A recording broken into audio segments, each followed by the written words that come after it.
कार्यक्रम के सह प्रायोजक हैं। अपनाइए JK 7315 तरक्की का नया नंबर। अन्नदाता अन्नदाता अन्नदाता नीत तुम्हारा अन्नदाता, पग पग पर है संग तुम्हारे अन्नदाता। लहू किसानों का बन के पसीना सींचता है धरती का सीना, मेहनत का तेरी हक दिलवाने, नई तकनीक नई खोज बताने। पशुधन को गुणवान बनाना, पौध सुरक्षा को सिखलाना, खेती के सब गुर समझाने, भारत का सरताज बनाने, आठों पहर है संग तुम्हारे अन्नदाता अन्नदाता।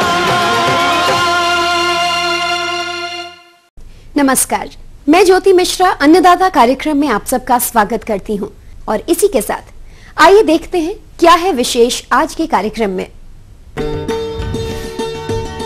अन्नदाता कार्यक्रम के सफलतम 13 वर्षों पर विशेष प्रस्तुति।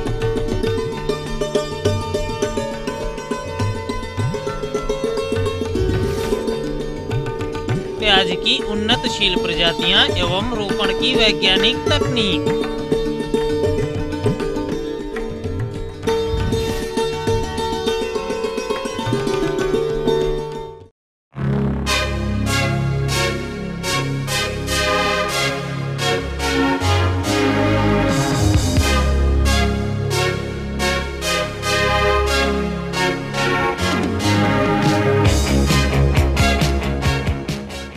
कल के कार्यक्रम में आपने अन्नदाता की 13वीं वर्षगांठ पर विशेष प्रस्तुति देखी होगी और इसी कड़ी को आगे बढ़ाते हुए आइए देखें कि ये कार्यक्रम कृषि एवं कृषि आधारित सह व्यवसायों पर उन्नत एवं नई जानकारियां अपने कार्यक्रम के माध्यम से प्रतिदिन प्रसारित करते हैं, जिससे कि कृषि एवं किसानों की उन्नति हो सके, जिसमें आपने काफी रुचि दिखाई। अब आइए 13वीं वर्षगांठ के मौके पर देखते हैं कि पिछले वर्ष अन्नदाता कार्यक्रम में अपने प्रदेश के कृषि एवं किसानों की उन्नति के लिए मुख्य रूप से कौन कौन सी तकनीकियों को आप तक पहुंचाई गई जो कि किसान एवं कृषि के लिए सहायक रहीं। तो इसके लिए देखिए ये रिपोर्ट।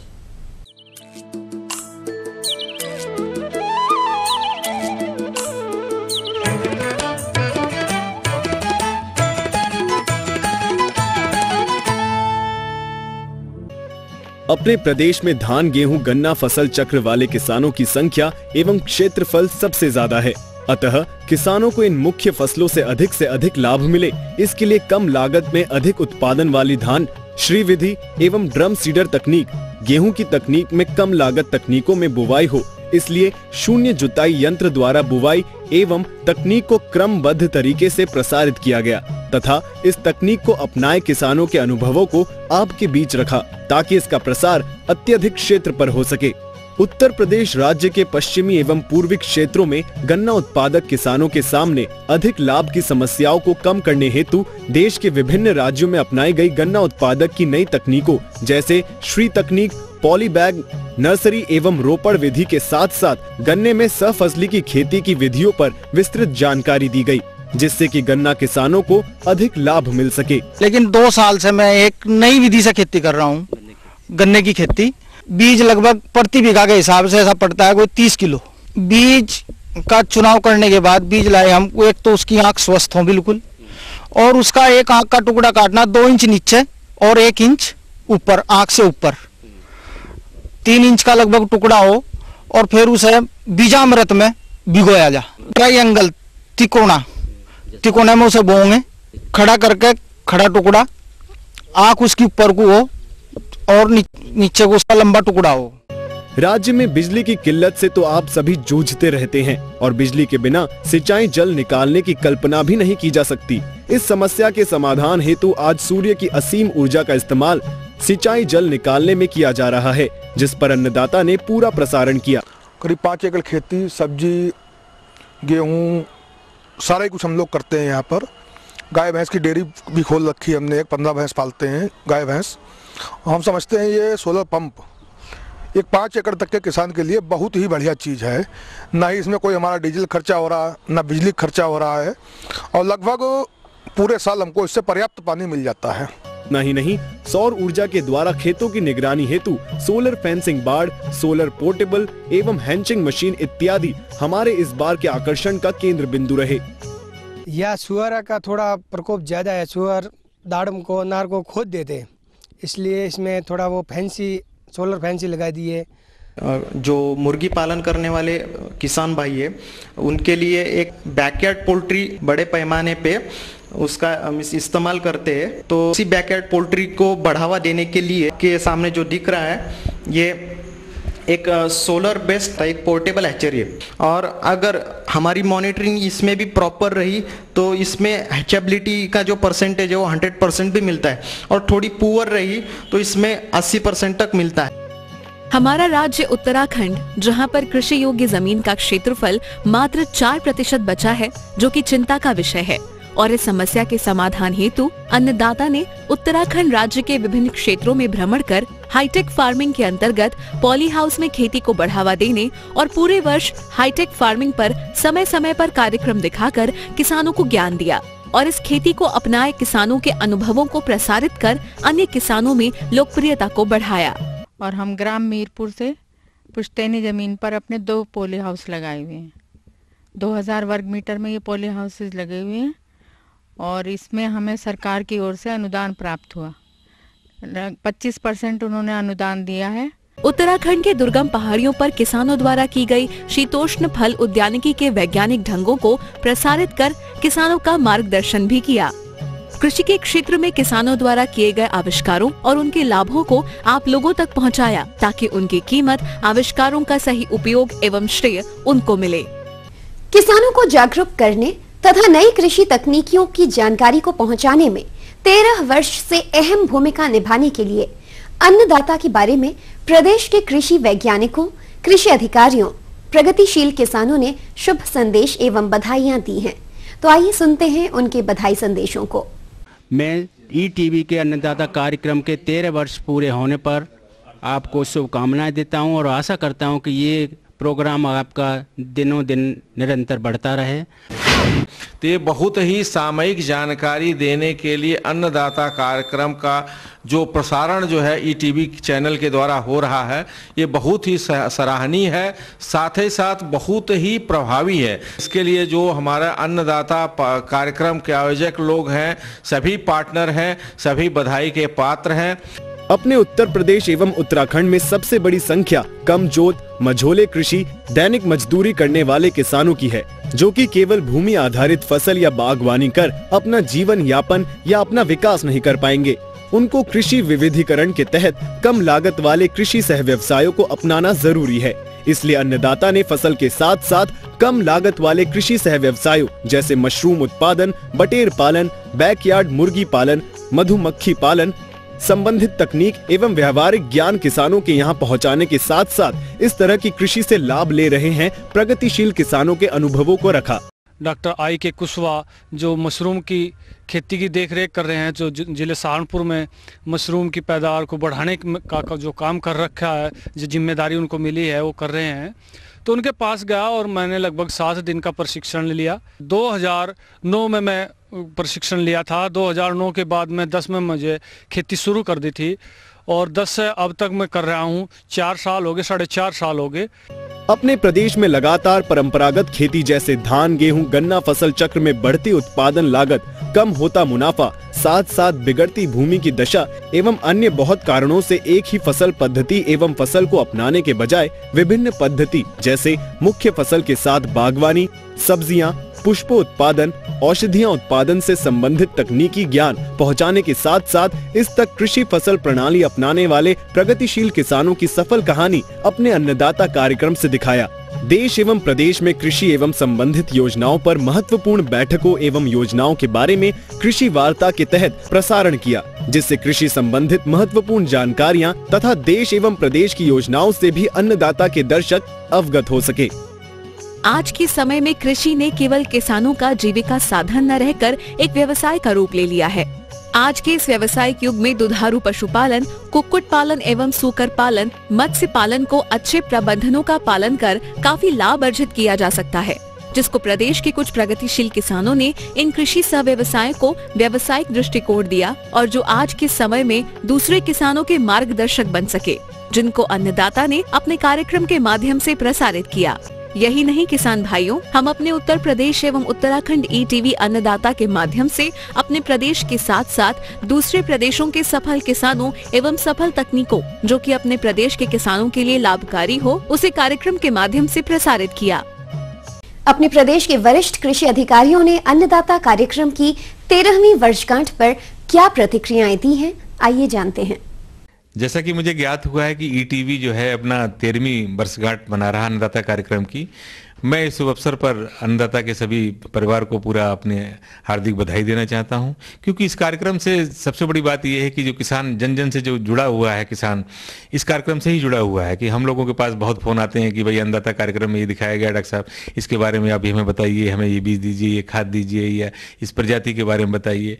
तो ये कार्यक्रम जो है दिन प्रतिदिन लोकप्रिय होता चला जा रहा है। प्रदेश के किसान भाइयों ने अन्नदाता कार्यक्रम की 13वीं वर्षगांठ पर शुभ संदेश एवं बधाइयां दी हैं, आइए सुनते हैं। हमारा इस ETV का चैनल का प्रोग्राम सुबह 6:30 बजे से 7 बजे तक आता है टीवी पर।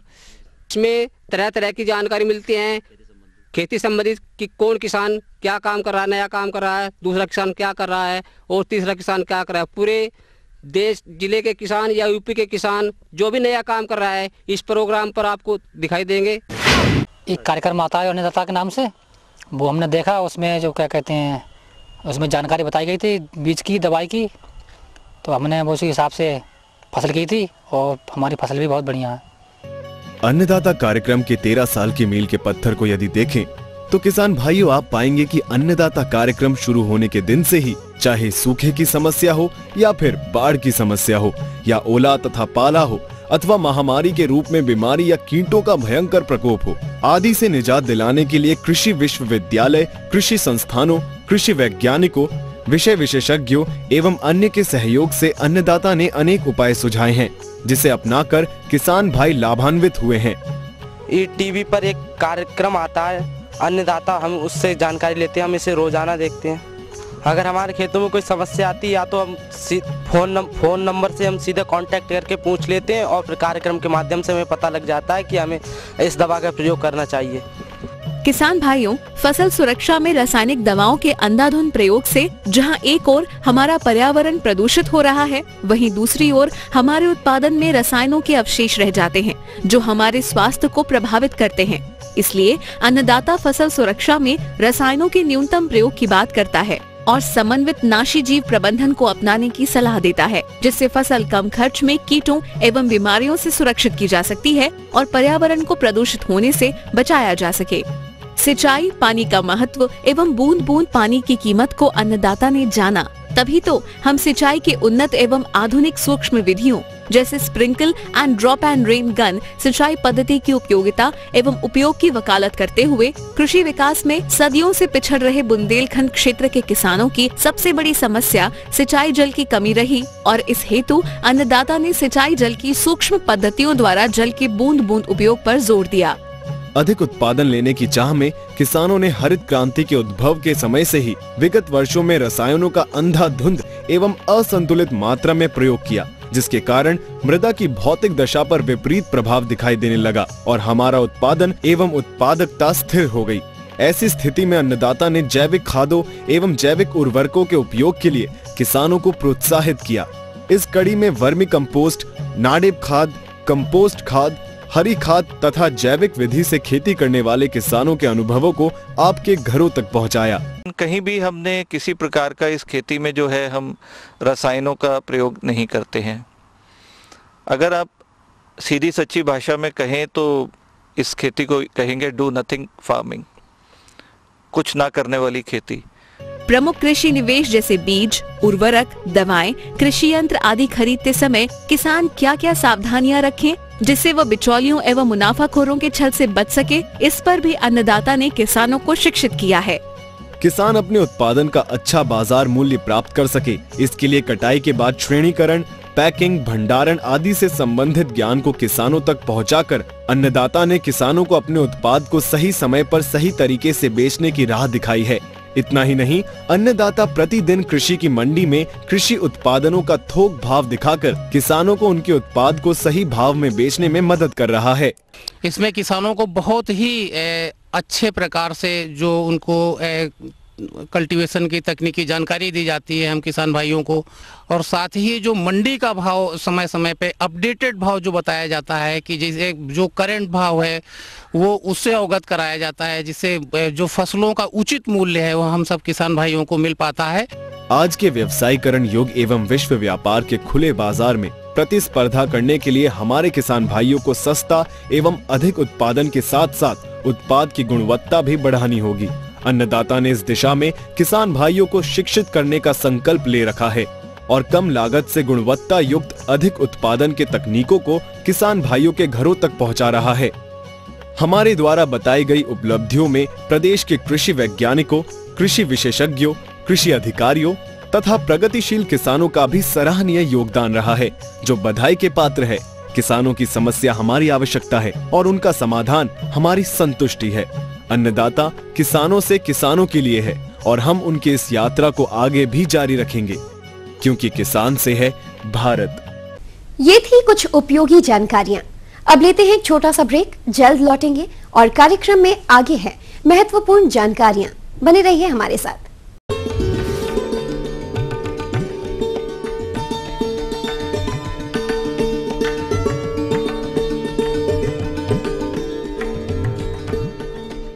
प्रणाम बाबा जी। बोल वत्स, क्या चाहिए तुझे? बंगला, नौकर, मोटर कार, बेटी के लिए राजकुमार, बीवी के लिए हीरो का हार और सारी 1000 स्विट्जरलैंड की सैर, चांदी की चेयर, गाड़ी जैसी गाड़ी, चादर की छड़ी।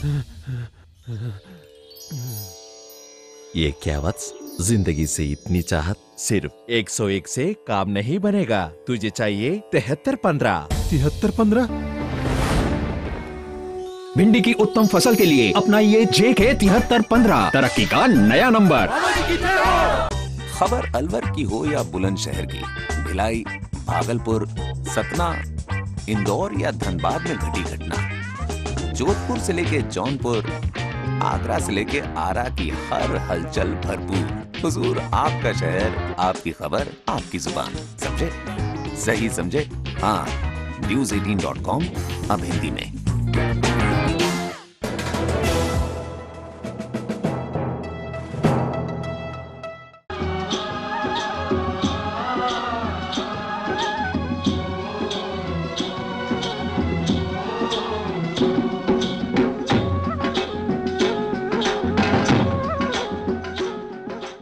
ब्रेक के बाद एक बार फिर से आप सभी दर्शकों का अन्नदाता कार्यक्रम में स्वागत है। बढ़ते हैं अगली प्रस्तुति की ओर।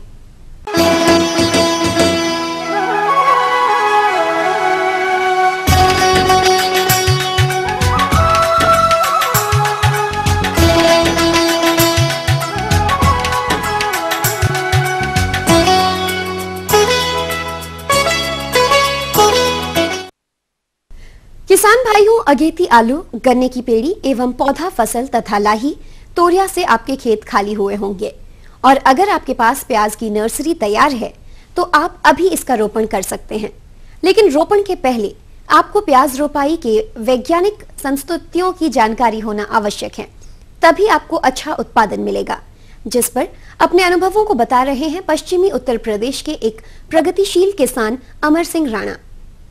किसान भाइयों, जब नर्सरी का ट्रांसप्लांट करते हैं तो हमें पौध का ठीक से निरीक्षण कर लेना चाहिए, उसमें जड़ टूटी भी ना हो और पौध जो है सही साइज की हो, जिसका जो साइज है 6-7 इंच का होना चाहिए। ज़्यादा बड़ी अगर पौध हो जाती है तो उसमें उत्पादन गिर जाता है। अगर पौध ज़्यादा बड़ी हो जाए तो उसको ऊपर से काट के लगा दिया जाता है। किसान भाइयों, प्याज की खेती करने से पूर्व प्रजातियों के चयन पर अवश्य ध्यान दें, जिसके अंतर्गत आप इन उन्नतशील प्रजातियों का चयन कर सकते हैं।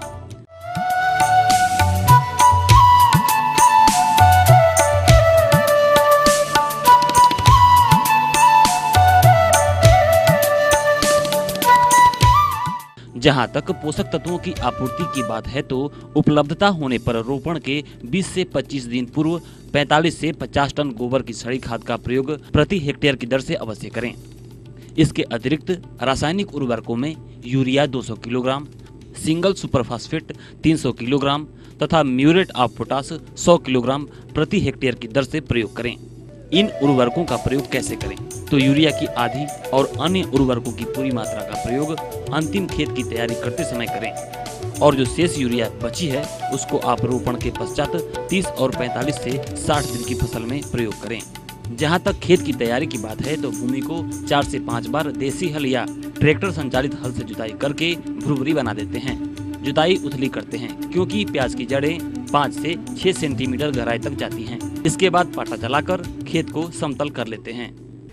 लगाई का तरीका ये है कि उसमें पहले क्यारियां बनाते हैं, इसके बाद में इसमें जो है 15 सेंटीमीटर की दूरी पर लाइनें बना लेते हैं। फिर उन लाइनों में 10-10 सेंटीमीटर की दूरी पर पौधे की रोपाई कर देते हैं। सूखे में रोपाई कर देते हैं। इसके बाद में सिंचाई की जाती है जिससे जड़ पकड़ जाए। इसके बाद फिर निराई वगैरह की प्रक्रिया होती है। करीब 250-300 क्विंटल प्रति हेक्टर की पैदावार मिल जाती है। प्रदेश के किसान भाइयों ने अन्नदाता कार्यक्रम की 13वीं वर्षगांठ पर शुभ संदेश एवं बधाइयां दी हैं। आइए सुनते हैं। ईटीवी उत्तर प्रदेश और अन्नदाता प्रोग्राम खास तौर से 13वीं वर्षगांठ पर बधाई देता हूं, क्योंकि इससे प्रेरित होकर मैंने फूलों की खेती शुरू की थी जिससे मैं काफ़ी पैसा अर्जित कर चुका हूं। और मेरा अपना पर्सनल सुझाव ईटीवी वालों को ये है कि अगर ये मॉर्निंग के बजाय इवनिंग में भी ये प्रोग्राम बहुत टाइम आने लगे तो इससे किसानों को अधिक लाभ होगा। मुझे ये अन्नदाता प्रोग्राम बहुत अच्छा लगता है और जो इसका हेल्पलाइन नंबर है, इसके नंबर से हम लोगों को बहुत ही ज़्यादा लाभ होता है। इसमें हर तरीके की जानकारी दी जाती है, मौसम की जानकारी दी जाती है, फसलों के बारे में जानकारी दी जाती है। इस अवसर पर मैं अन्नदाता प्रोग्राम के समस्त परिवार को बहुत बहुत बधाई देता हूँ।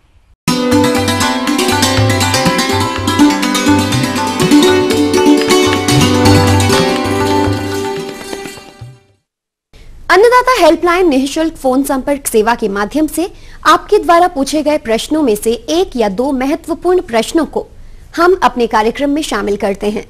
इसी के तहत आज का चयनित प्रश्न और उसका जवाब इस प्रकार है।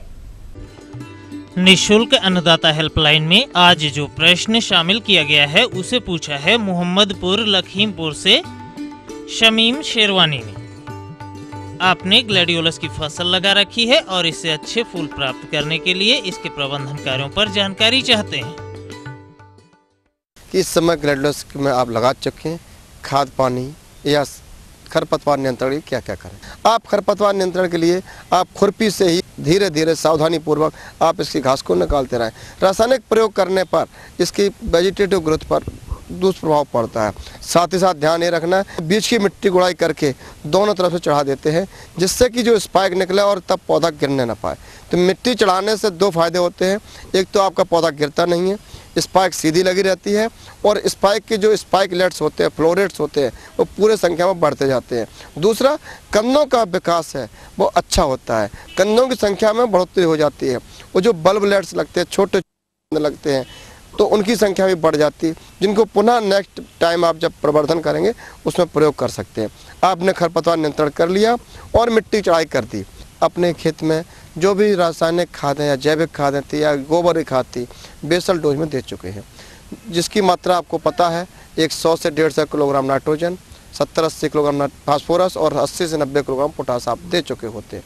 किसान भाइयों, बुआई के समय आपने नाइट्रोजन की आधी मात्रा तथा अन्य पोषक तत्वों की पूरी मात्रा का प्रयोग किया होगा।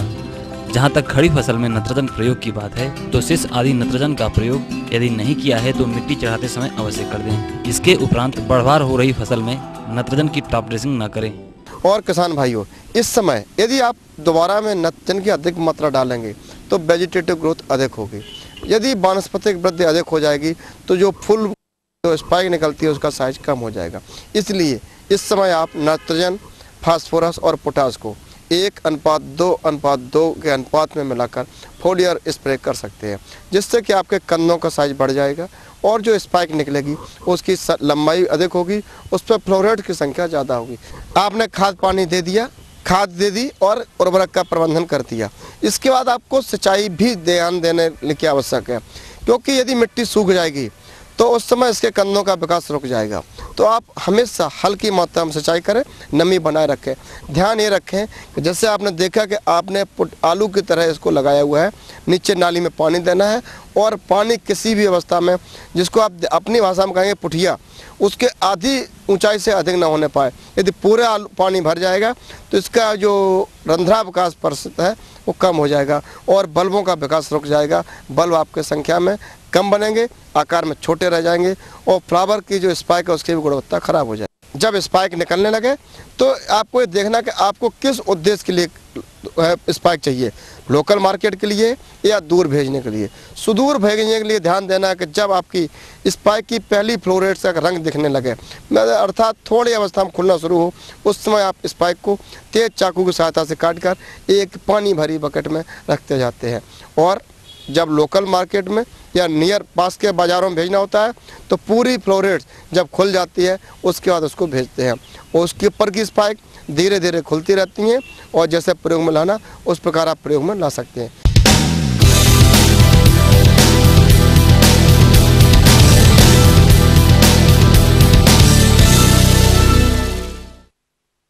राज्य की विभिन्न मंडियों में कृषि उत्पादों के चढ़ते उतरते बाजार भाव की संक्षिप्त जानकारी इस प्रकार है।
हम ये उम्मीद करते हैं कि आज का कार्यक्रम आप सभी दर्शकों के लिए उपयोगी रहा होगा। किसान भाइयों, अन्नदाता आपकी सेवा के लिए संकल्परत है। कृषि संबंधित समस्या एवं सुझावों के लिए आप हमें इस पते पर संपर्क कर सकते हैं।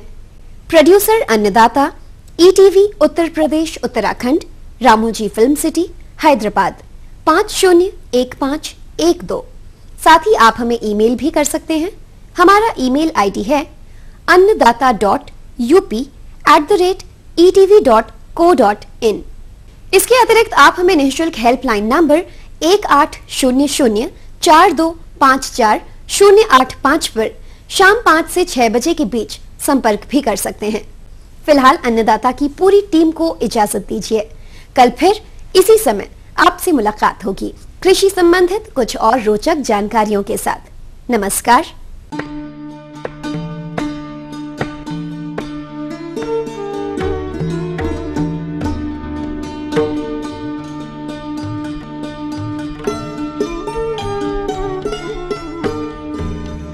इस कार्यक्रम के सह प्रायोजक थे अपनाइए JK 7315 तरक्की का नया नंबर।